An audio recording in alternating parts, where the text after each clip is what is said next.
Hi, Professor Bensky. This is the clock we are going to make. We do not have the materials yet, but we know exactly how we're going to make it. So here's a small miniature version of what the clock is going to look like. On the front we have a time indicator, and then we have the power source right here with a weight with a thread attached. The regulator is going to be the pendulum right here, and the escapement is going to be right here between the wheel and the paperclip hands right there.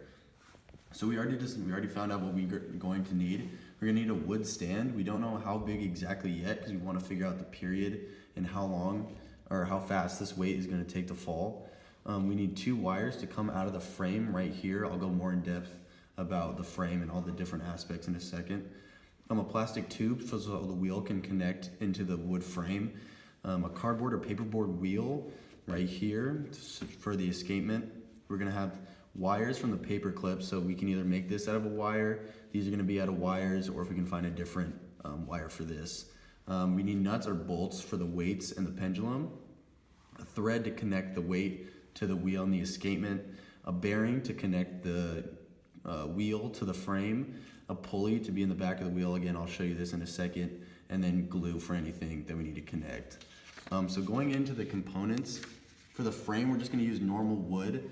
And so the wires that I was talking about we were gonna hammer those into there, and then the tube I was talking about would be right there. And the reason why there's a tube right there is because the wire is gonna connect from the wheel to the frame. And so the way this is gonna spin is at a pulley. We're gonna make that either find a piece of material that can be used as like an hourglass shape to wrap the thread around. And then we have a bearing that's connecting the pulley and the wire. And the only reason why we have that there is so when it connects to the wood, it's allowed to spin freely. And then going on to the pendulum, so right here we'll take a paper clip and probably unwind that. Maybe find a wound coil or wire right there, just so it has some stability. And then once again, a wire right there that could be paper clips as well. This nut or bolt right there. And then here's a side view of these hands right here. And the reason why it's gonna be sideways like that, and so it's gonna be able to catch the edges on the wheel right there. And then as for the weight, it's pretty easy. It's just gonna be a thread wrapped around this wire up here in the frame, go down. It's either gonna be a nut or a bolt, and then just attach a hook right there. So we already showed you the front view, which is right here.